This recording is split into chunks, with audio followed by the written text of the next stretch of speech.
नमस्कार, स्वागत है आपका कमोडिटी राउंडअप में। मैं हूं मनीषा गुप्ता। आज बात करेंगे दालों की, जहां पर एक लेटेस्ट नोटिफिकेशन सरकार की तरफ से आया है, जहां पर अब मसूर को भी यहां पर ऑलमोस्ट स्टॉक लिमिट जैसी बात है। यहां पर भी पोर्टल्स पे आपको बताना होगा कि कितना आपके पास स्टॉक पड़ा हुआ है, और ये सभी दालों के लिए है, चाहे वो तुअर, उड़द या फिर चनाई क्यों ना हो। और मसूर को भी इसमें ऐड किया गया है। अब तक माना यह जा रहा था कि मसूर की अवेलेबिलिटी काफी ज्यादा है, भाव भी कमजोर है, लेकिन अब मसूर को लेकर भी यहां पर जमाखोरी की खबरें हैं और उसका एक सीधा रिएक्शन यहां पर सरकार की तरफ से। साथ ही बात करेंगे यहां पर खाने के तेलों का, जहां पर हम जानते हैं कि अब नेफेड ने भी यहां पर सरसों तेल बाजार में ओपन मार्केट में यहां पर बेचना शुरू किया है। क्या है इसके डिटेल्स, क्या फर्क पड़ेगा प्राइसेस का, त्योहारी सीजन के लिए इसके क्या मायने हैं, इस पर भी करेंगे चर्चा। साथ ही बात करेंगे यहां पर सोने चांदी की, जहां पर कल जिस तरह की तेजी डॉलर इंडेक्स में देखने को मिली है, उसका प्रेशर हमने सोने चांदी में आता हुआ देखा है। तो दोनों ही कमोडिटीज में ओवरनाइट यहां पर गिरावट देखने को मिली है। करंट लेवल्स पे क्या हो स्ट्रैटेजी, इस पर भी करेंगे चर्चा। हमारे साथ जुड़ रहे हैं श्री कमोडिटीज के पार्टनर कृष्णेंदु सहायता, विजय सॉल्वेक्स के एमडी विजय डाटा, मेटल फोकस के सीनियर कंसल्टेंट हर्षल बारोत से भी करेंगे चर्चा, और साथ ही केडिया कमोडिटीज के अजय केडिया हमारे साथ हैं, जो इन सभी कमोडिटीज पर बात करेंगे। तो सबसे पहले यहां पर सरसों की बात कर लेते हैं। और विजय जी नमस्कार, शुक्रिया कार्यक्रम में जुड़ने के लिए। कैसे देखते हैं आप जो नेफेड के लेटेस्ट प्रोसीजर्स हैं, क्या प्राइसेस हैं और बाजार इन्हें कैसे देखता है? मनीषा जी नमस्कार। कल शाम को एक नाफेड ने निकाला है कि 5 राज्यों में उसके पास जो सरसों के स्टॉक हैं 11,11,000 टन के करीब, उनका सबका 18 सितंबर से ऑक्शन करेंगे ई पोर्टल पर। बाकी डिटेल्स सभी आनी बाकी हैं। वो क्या प्राइस रखेंगे, क्या लॉट साइज रखेंगे, किस तरीके से, मतलब क्या स्ट्रेटेजी रहेगी, मंथली कितना बेचेंगे, ये सारी डिटेल देखने के बाद ही पता पड़ेगा कि वो कितने अग्रेसिव होते हैं या स्लो अपने तरीके से चलते हैं। विजय जी, हम जानते हैं इस बार फसल ठीक ठाक थी यहाँ पर, और बाजारों में हमने प्राइसेस अच्छे खासी गिरावट के बाद फिर से जो उनका प्रीमियम है वो वापस आते हुए देखा है। कैसी अवेलेबिलिटी है बाजार में, और नेफेड समझिए अगर मिनिमल भी यहाँ पर बाजार में ऑक्शन करता है, क्या इंपैक्ट रहेगा प्राइसेस का? देखिए मनीषा जी, क्या है कि इम्पोर्टेड तेल काफी पिछले 2-3 महीने में बहुत ज्यादा डंप हो गया इंडिया में, और उसकी वजह से इम्पोर्टेड तेलों के दाम काफी घटे हुए हैं, और उस वजह से सरसों तेल की डिमांड भी और कंजम्पशन भी कुछ कम हो गया है। तो देखते हुए अब इससे नाफेड अगर अग्रेसिव हो जाती है तो ज्यादा भाव टूट जाएंगे। ऑलरेडी कल और आज में ही उनके नोटिफिकेशन आने के बाद ही 2-3 रुपए किलो तेलों में घट गए हैं, और ये ऐसा लगता है कि और घटेंगे पैसे इसमें भी। विजय जी, आपकी एग्रेसिव की डेफिनेशन क्या है? अगर आप जैसे कह रहे हैं कि नेफेड अगर अग्रेसिवली बेचेगा, तो क्या एग्रेसिव है और क्या बाजार को ठीक ठाक लगता है? अगर वो क्वांटिटी आप हमें समझा सकें। देखिए, हमारा मानना ये है कि नाफेड के अलावा हाफेड के बारे में करीब सरसों है 2-2.5 लाख टन के करीब। इस तरीके से 13-14 लाख टन सरसों होती है। करीब 5-6 महीने नई फसल आने के बाकी हैं।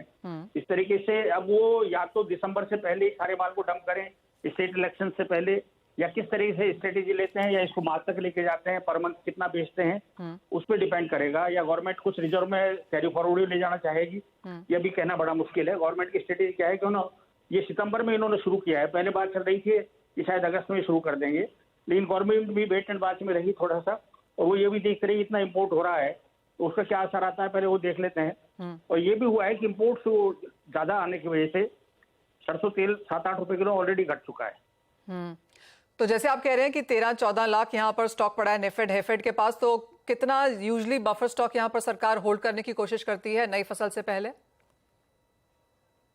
देखिए, मेरे ख्याल तो ऐसा है, गवर्नमेंट को इसको क्लियर कर देना चाहिए फसल से पहले, ताकि नई फसल पे ये दोबारा एमएसपी पे खरीदने की जरूरत पड़ सकती है गवर्नमेंट को। तो विजय जी, अगर अगले 5 महीने में 14 लाख टन अगर बाजार में आता है, तो क्या इंपैक्ट रहेगा प्राइसेस में, और अवेलेबिलिटी कैसी हो जाएगी? मेरा ख्याल है इससे बाजारों में अच्छी सप्लाई बढ़ जाएगी, और किसान भी थोड़ा सा मंडी में लाएगा तो सरसों में तेल में 5-7 रुपए किलो निकल सकते हैं। और बाजार में अवेलेबिलिटी किस तरह की? और जैसे आपने कहा इंपोर्टेड तेल सस्ता है, सरसों की इतनी आवक, सरसों की इतनी मांग भी यहाँ पर हमने बढ़ते हुए नहीं देखी है उस लिहाज से, तो 5-7 रुपए किलो की गिरावट आप अगले 4-5 महीने में आता हुआ देखते हैं? जल्दी भी आ सकती है। देखिए क्या हुआ है कि जो इसके भाव प्रीमियम पे 20-25 रुपए किलो महंगे हो गए हैं सरसों तेल के, उसकी वजह से 25-30% खपत घट गई है इसकी। जो मई जून में जो खपत थी उसके मुकाबले अगस्त के महीने में इसकी खपत एकदम कम हो गई सरसों तेल की, क्योंकि महंगा बहुत हो गया था। तो लोगों को सस्ता तेल, और अग्रेसिव थे इंपोर्टर्स काफी बेचने में, तो वो माल ज्यादा पेनिट्रेट हो गया है, और सरसों तेल तो कंजम्पशन भी कम हुआ है। लग तो ये रहा है कि अगर नाफेड भी अग्रेसिव रहेगी तो ये तेल वापस 100 रुपए से नीचे भी जा सकता है।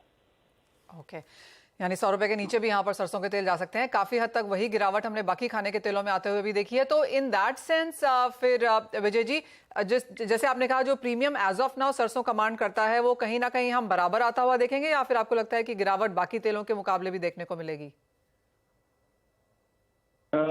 ऐसा लगता है कि ज्यादा प्रीमियम सरसों तेल ले नहीं पाएगा और इसकी कंजम्पशन घट जाएगी। तो हमको 10-12 रुपए किलो तक का प्रीमियम चलता है, इससे ज्यादा प्रीमियम हो गया था, इसी वजह से इसका कंजम्पशन घटा है। और इसको 100 रुपए से नीचे बिक जाएगा तो बैलेंस ठीक रहेगा, सरसों क्रश हो जाएगी। Fair point that. Vijay ji बहुत शुक्रिया साथ जोड़ने के लिए और बहुत डिटेल में हमें वो समझाने के लिए भी। तो जैसे कहा गया कि 100 के नीचे यहाँ पर 100 के आसपास के प्राइसेस यहाँ पर आते हुए नजर आते हैं सरसों के। काफी सारा स्टॉक है यहाँ पर नेफेड और हैफेड दोनों के पास ही, और हम देखेंगे कि वो बाजार में आता हुआ नजर आएगा अभी 4-5 महीने में। तो अगर इतनी बड़ी क्वांटिटी बाजार में आ रही है तो क्लियरली अच्छी खासी गिरावट की एक्सपेक्टेशन यहाँ पर है। अजय कैसे देखते हैं आप ओवरऑल खाने के तेलों का यहाँ पर पैक, क्योंकि जिस तरह की मुनाफा वसूली देखने को मिली है, सस्ता इंपोर्ट है, स्टॉक अच्छा खासा है बाजारों में, यहाँ से और कितनी गिरावट की एक्सपेक्टेशन है इस सेक्टर के लिए? Good morning Manisha ji. Definitely देखा जाता है एडिबल काउंटर हमने पिछले 2 सालों में अच्छा खासा मूवमेंट भी देखा, हमने तेजी भी देखी, तो काफी बड़ी गिरावट भी देखी है। बट मुझे लगता है डोमेस्टिक मार्केट में डेफिनेटली गवर्नमेंट सभी एक्शन ले रही है कि इन्फ्लेशन को कैसे कम किया जाए। बट दूसरी ओर अगर हम इंटरनेशनल मार्केट में देखते हैं तो 3-4 इंपॉर्टेंट नई चीजें अपडेट होते हुए आ रही है। सबसे पहले अगर हम देखें कच्चा तेल 90 के पार हो चुका है, और ज्यादा करके हम देखते हैं जब भी कच्चे तेल में तेजी आती है तो पाम में एज बायोफ्यूल के तौर पे डिमांड बढ़ना चालू होती है, और जब पाम में तेजी आती है तो उसका कैस्केडिंग इफेक्ट बाकी तेलों पे आता है। दूसरा रशिया जो डील हुई है ब्लैक सी का, वहां पे रिव्यू होना बाकी है। अब वहां से क्या आउटकम आएगा ये भी बहुत इंपॉर्टेंट है। इंडिया में फेस्टिव सीजन स्टार्ट हो रही है, नो डाउट गवर्नमेंट उसी को देख के एक्शन ले रही है, तो उसका एक पुल ऑफ जरूर मिले। बट मुझे ज्यादा मंदी नहीं दिखाई दे रही है, बिकॉज एक तरफ हम करंट क्रॉप की भी बात करें सोया की, तो यहाँ पे भी हम देख रहे हैं इल्ड में थोड़ा बहुत ड्रॉप आना चालू हो चुका है। जो पहले एक हैवॉक बना था कि बहुत बड़ी क्रॉप है, बट अब इल्ड में ड्रॉप है। फेस्टिव सीजन सामने है और इंटरनेशनल के भी जो ट्रेड्स है वो कहीं ना कहीं एक कंसर्न दिखा रहे हैं। तो आई थिंक ज्यादा बड़ी मंदी तो नहीं दिख रही, बट मुझे लगता है अगले 2 महीने तक मार्केट पॉजिटिव वापस होते हुए दिखाई देंगे। ग्लोबल फैक्टर्स को ट्रैक करना चाहिए। ऑलराइट, तो ग्लोबल फैक्टर्स ऑफ कोर्स यहाँ पर इंपॉर्टेंट रहेंगे। एज ऑफ नाउ तो जिस तरह की डॉलर की तेजी है उसका भी थोड़ा बहुत इंपैक्ट यहाँ पर है, लेकिन मौसम ऑफ कोर्स यहाँ पर सबसे बड़ा डेटरेंट रहेगा कि आगे जाके बाजार कैसे दिखेंगे। ये तो बात हुई सरसों की और खाने के तेलों की, लेकिन एक बड़ी खबर कल आई वो ये थी कि मसूर पर भी अब यहाँ पर आपको अपने पोर्टल पे इसको दिखाना होगा कि किस तरह की अवेलेबिलिटी और स्टॉक्स आपके पास हैं। इस पर डिटेल पे चर्चा करने के लिए हमारे साथ हैं श्री कमोडिटीज के पार्टनर कृष्णेंदु सहायता। कृष्णेंदु हाय, शुक्रिया साथ जुड़ने के लिए। और तुअर, फिर उड़द, फिर चना और अब मसूर में हमने यहाँ पर गवर्नमेंट की तरफ से एक्शन आते हुए देखे हैं। मसूर दाल का स्टॉक यहाँ पर अब मैंडेटरी कर दिया है सरकार ने, इसे कैसे देखते हैं आप? नमस्ते मनीषा जी, जन्माष्टमी की शुभकामनाएं आपको और आपके दर्शकों को। यस, दिस नोटिफिकेशन जो कल रात को आया है, इट इज फॉर, कल शाम को आया है, it is for stock reporting of masoor, it is not a stock limit. There are 3-4 factors regarding this Manisha ji. एक है कि ग्लोबल प्राइसेस थोड़ी तेज हुई है because of a potential shortage in Canada and Australia and the new crop because of bad monsoons there and weather related factors. दूसरा है कि तुअर का सब्स्टिट्यूशन, जो हम फरवरी से बात कर रहे हैं कि तुअर का सब्स्टिट्यूशन जो शॉर्टेज है विल बी फिल्ड बाय मसूर, वो फाइनली हम देख रहे हैं पिछले 1 महीने में। मसूर जो एमएसपी से डिस्काउंट में बिक रही थी पिछले 2-3 महीने से, नाउ इट इज जी हाँ, स्टॉक रिपोर्टिंग यहाँ पर अब मैंडेटरी कर दी गई है मसूर की। और कृष्णेंदु ने बिल्कुल सही कहा कि तुअर के भाव क्योंकि लगातार चढ़ते जा रहे थे, तो बात ये की जा रही थी कि सब्स्टिट्यूशन इसका मसूर से आ सकता है। और अब मसूर में भी हमने सुना है सरकार के नोटिफिकेशन, और सरकार ने जो सीएनबीसी से बात करी उन्होंने कहा कि मसूर में भी यहाँ पर जमाखोरी की रिपोर्ट्स थी, और जिसका अब इम्पैक्ट यहाँ पर गवर्नमेंट की तरफ से आता हुआ नजर आया है। कृष्णेंदु, कैसे देखते हैं आप इस फैक्ट को कि गवर्नमेंट ने यहाँ पर तुरंत ही एक्शंस लिए हैं जो भी दाल है, तो प्रोएक्टिवनेस गवर्नमेंट की कैसी है एंड ऑन ग्राउंड सिचुएशन कैसी है? Manisha ji, this is an extremely proactive government and they have been monitoring the situation since the start of the year, whether it's tuar or masoor.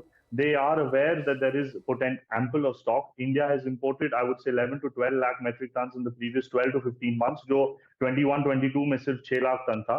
So the imported masoor has increased to meet the substitution of tuar. Government is extremely proactive when it comes to monitoring the situation for masoor, chana and tuar.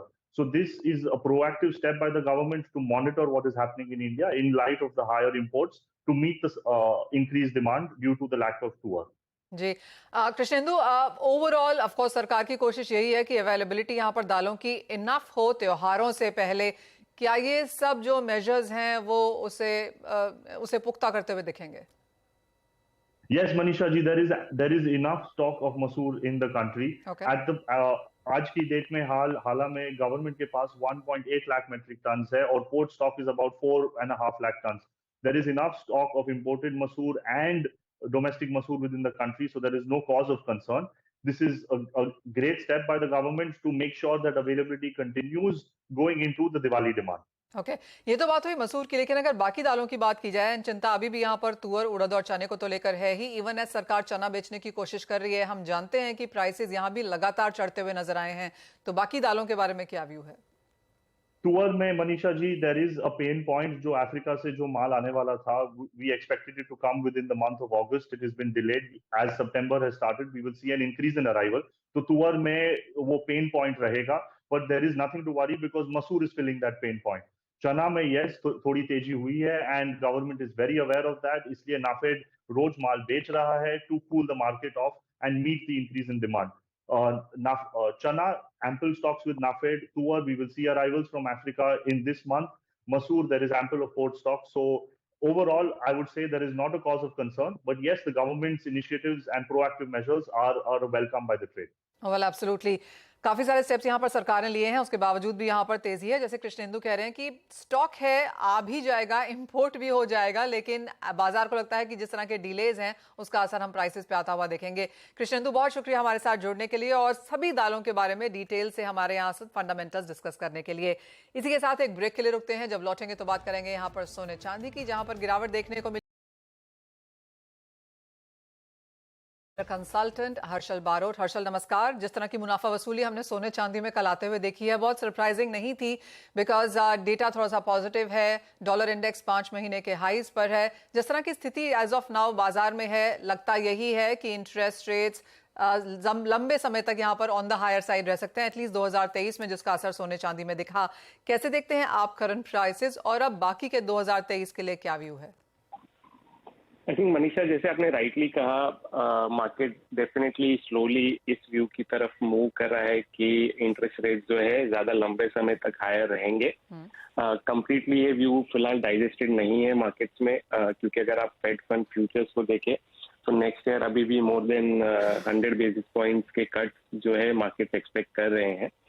तो जैसे जैसे data US का better आते जा रहा है, I think ये possibilities जो है और डिमिनिश होंगी, जो गोल्ड पे नेगेटिवली इम्पैक्ट करेंगी। और इम्पोर्टेंटली रिसेंटली जो हमने देखा है कि ऑयल प्राइसेस में जो तेजी आई है, तो आई थिंक ये एक इन्फ्लेशन डायनामिक जो है ग्लोबली, स्पेशली यूएस में, जहाँ कंज्यूमर्स बहुत ज्यादा सेंसिटिव है गैसोलीन प्राइसेस को लेके, तो अगर इन्फ्लेशन एलिवेटेड रहता है क्योंकि क्रूड ऑयल प्राइसेस ज्यादा है, तो ये और एक रीजन है कि फेड इंटरेस्ट रेट ज्यादा होल्ड कर सकता है लंबे समय तक। तो आई थिंक ये भी बहुत इंटरेस्टिंग डेवलपमेंट है जो प्रेशियस मेटल्स पे बेस कर सकता है। तो हमारा व्यू यही है कि डाउनसाइड प्रेशर बने रहेगा at least over the next 9 to 12 months, और हम देखते हैं कि गोल्ड प्राइसेस $1,800 की तरफ मूव कर सकते हैं। 1800 तक का कोई टाइमलाइन भी है हर्षल? बिकॉज जी हाँ, हम कल बात भी कर रहे थे, सैक्सो बैंक ने भी कहा कि उनको लगता है 1900 1850 यहाँ पर एक प्रोबेबिलिटी है। 1800 का लेवल अभी तक थोड़ा ज़्यादा बेरिश है, बहुत लोगों से बैंक से हमने सुनता हुआ नहीं देखा है, लेकिन 1850 1800 की तरफ आपको कब तक लगता है कि प्राइसेस जा सकते हैं? हमारा ये 1 year फोकस्ड है मनीषा, तो ओवर द नेक्स्ट 1 year हमें लगता है कि प्राइसेस इस लेवल तक आ सकते हैं। एंड हर्षल, सिल्वर पे यहाँ पर क्या व्यू है? क्योंकि यहाँ पर अगर part precious metal, part industrial metal के तौर से भी इसको देखें, सिल्वर में भी कोई बहुत बड़ी हेडविंड हमने यहाँ पर आते हुए नहीं देखी।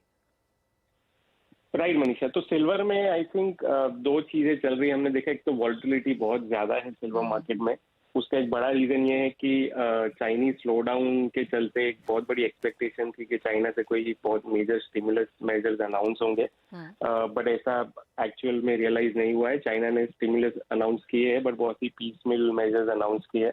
आउटराइट जो हमने 2007-8 के बाद जो चाइना में स्टिमुलस मेजर्स देखे थे, वैसे कोई मेजर्स चाइना से आते हुए नहीं दिख रहे। तो आई थिंक उस वजह से सिल्वर में काफी प्रॉफिट टेकिंग हमें देखने मिली है। और सेकेंडली रिसेंटली गोल्ड प्राइसेस में भी प्रेशर है, तो उसका भी एक प्रेशर सिल्वर में देखने मिला है। तो आई थिंक शॉर्ट टर्म में ये वॉलेटिलिटी परसिस्ट रहेगी with a downside bias for silver. But ज्यादा अगर लॉन्गर टर्म बेसिस पे देखूँ तो सिल्वर के फंडामेंटल्स डेफिनेटली बेटर है। तो I think silver market eventually recover करेगा, तो ज्यादा स्ट्रांगली रिकवर करेगा। और यहाँ पर भी क्या रेंज बनती हुई देखते हैं आप हर्षल? सिल्वर में इंटरनेशनल मार्केट्स में डेफिनेटली $20 तक डाउनसाइड अभी भी पॉसिबिलिटी है हमें। वर्स्ट केस इवन $19 भी सिल्वर जा सकता है। अपसाइड में हमें लगता है कि जो रीसेंट हाईज है आई थिंक वो बहुत ज्यादा इंपॉर्टेंट रेजिस्टेंस लेवल्स है, तो फिलहाल आई थिंक वो होल्ड करेंगे। Fair point. हर्षल, बहुत शुक्रिया साथ जोड़ने के लिए। तो क्लियरली वो मेटल फोकस की रिपोर्ट है, जहां पर अगले एक साल में ऐसा लगता है कि सोने में तो डेफिनेट गिरावट है, चांदी में जो वॉलेटिलिटी है वो जारी रह सकती है, लेकिन इंडस्ट्रियल मेटल्स में किस तरह का सपोर्ट है उसका फायदा चांदी भी लेगी। इंडियन मार्केट्स की अगर बात की जाए तो अजय, कैसे देखते हैं यहाँ प्राइसेस, और near term slightly longer term क्या करने की राय है? डेफिनेटली मैं जी, अगर हम डोमेस्टिक मार्केट में देखें तो सबसे बड़ा इम्पैक्ट है रुपए का। जिस दिन से रुपए में हमने गिरावट दिख रही है, वो कहीं ना कहीं डोमेस्टिक मार्केट में सोने और चांदी को तो एटलीस्ट सपोर्ट देता हुआ दिखाई दे रहा है। नो डाउट पिछले 2 दिनों में जो डॉलर इंडेक्स में गेन देखा है, प्राइस 105 के करीब जाने की कोशिश कर रहा है, ये कहीं ना कहीं प्रेशर दे रहा है। बट अभी भी मुझे लगता है कि जो पिछले हफ्ते हमने 58,600 से मार्केट में बाउंस देखा, उसके बाद एक कंसोलिडेशन मार्केट में लग रहा था। तो आई थिंक थोड़ा प्रेशर बन सकता है जो 58,800 तक का लेवल गोल्ड डोमेस्टिक मार्केट में दिखा दे। वहीं अगर चांदी की बात करें तो जिस ढंग से कॉपर में वापस गिरावट आई है, इसका असर दिख रहा है जो 71,500 का लेवल दिखा दे। बट फ्रेंकली इतने एग्रेसिव शॉर्ट पोजीशन हम बिल्टअप होते हुए नहीं देख रहे, क्योंकि फिजिकल डिमांड आगे थोड़ी बहुत इंप्रूव होती हुई दिखाई देगी। साथ में सितंबर मंथ में फेड अगर पॉज ले लेता है तो उसका भी एक सेंटिमेंटल पॉजिटिव इम्पैक्ट पड़ेगा। तो डाउन साइड दिख रहा जरूर है आज और कल के लिए। तो उसमें ऑप्शन के जरिए हम पोजीशन ले सकते हैं, जहां पे गोल्ड मिनी में 59,000 का पुट ले लीजिए। 350 पे जो डाउन साइड मुझे लगता है कि करीबन 200 के स्टॉप लॉस से 550 तक का जंप मिल सकता है। वहीं अगर चांदी मिनी की बात करें तो वहां पे भी 72,000 की पुट लेना चाहिए। 1950 में जो करीबन 2300-2400 का रेंज एक बार दिखा दे। तो टेम्पररी थोड़ा बहुत पुल बैक है, बट कल शुक्रवार है, डेफिनेटली लोअर लेवल से हम वापस तेजी बनते हुए देखेंगे। सितंबर में रेट हाइक हम लोग अज्यूम नहीं करके चल रहे, जिसका एक बेनिफिट सोने चांदी को मिलना चाहिए। ओके, तो ये तो बात हुई सोने चांदी की, लेकिन क्रूड क्लियरली लगातार हेडलाइंस के तौर पर काम कर रहा है। अजय, कैसे देखेंगे इसे, क्योंकि 91 भी अब हमने यहाँ पर बनता हुआ देखा है। चार्ट्स पे जरूर ओवरबॉट है, लेकिन जिस तरह का मोमेंटम है उसे कैसे रीड करते हैं आप? या एग्जैक्टली अगर चार्ट्स की बात करें तो चार्ट्स पे हम ओवरबॉट देख रहे हैं, जिसकी वजह से प्राइस थोड़ा पुल ऑफ आ सकता है। कल भी हमने देखा 73 के नीचे मार्केट कंसिस्टेंटली ट्रेड कर रहा था। नो डाउट फंडामेंटल साइड अगर हम बात करें तो सऊदी रशिया के जो प्रोडक्शन कट है या एक्सपोर्ट कट रहेंगे, वो प्राइजेस तो कंटिन्यू एलिवेटेड लेवल पर रहेंगे। ईयर एंड तक 100 का लेवल ब्रांड डेफिनेटली क्रॉस करता हुआ दिखाई दे रहा है। But coming back on today's intraday strategy, मुझे लगता है कि प्राइजेस में थोड़ा एक पुल बैक आना चाहिए, जहां पे 7150 तक का लेवल हम देख रहे हैं कि कच्चे तेल में मिल जाएगा। वहां पे भी हम ऑप्शन के जरिए 7300 का टेम्पररी एक पुट लेके चला जा सकता है, जो 150 रुपए में मिल रहा है। 50 रुपए के स्टॉप लॉस से 300 रुपए तक मिल सकता है। तो बिल्कुल आज इंटरडे के लिहाज से इन्वेंट्री को देखते हुए मुझे लगता है थोड़ा पुल बैक मिल सकता है। बट ओवरऑल ईयर एंड तक डेफिनेटली $100 क्रॉस करेगा ब्रांड। ऑल राइट, तो एक और व्यू यहाँ पर आता हुआ जहाँ पर $100 की पॉसिबिलिटी काफी स्ट्रांग है। अजय, एग्रो कैसे देखेंगे, क्योंकि यहाँ पर सभी स्टेक होल्डर्स, चाहे वो फार्मर्स हैं, ट्रेडर्स हैं, इन्वेस्टर्स हैं, सभी के सब रोजाना के हिसाब से यहाँ पर मौसम डिस्कस करते हैं। यहाँ पर जिस तरह की स्थिति फिलहाल है, क्या राय देंगे आप? टॉप ट्रेडिंग स्ट्रैटेजीज आपकी क्या होंगी? बिल्कुल मनीषा जी, हम देखें तो मानसून काफी इंपॉर्टेंट रहा। अगस्त में हमने काफी इम्पैक्टफुल होते हुए देखा। सितंबर में भी कुछ अटकलें लगाई जा रही, तो वॉलिटिलिटी हम डेफिनेटली बढ़ती हुई देखे। सबसे पहले अगर गवार की बात करें तो गवार में मुझे लगता है कि फंडामेंटल लॉन्ग टर्म बहुत अच्छे हैं, क्योंकि क्लॉक साइज को सबको देखते हुए मुझे लगता है ब्रेकआउट का वेट कर रहा है। तो बाय ऑन ड्रॉप की रणनीति बनाई है, जहाँ पे 6250 पे गवार को लिया जा सकता है। 6150 के स्टॉप लॉस से 6400 के टारगेट मिलेंगे। लेकिन 20 सितंबर के बाद हमें लगता है कि ये 6600 का लेवल जो जनवरी में देखा गया था वो तोड़ता हुआ दिखाई देगा। न्यूज हो सकती है स्प्रिंग के नेट फिगर्स आने की और मानसून को लेकर जो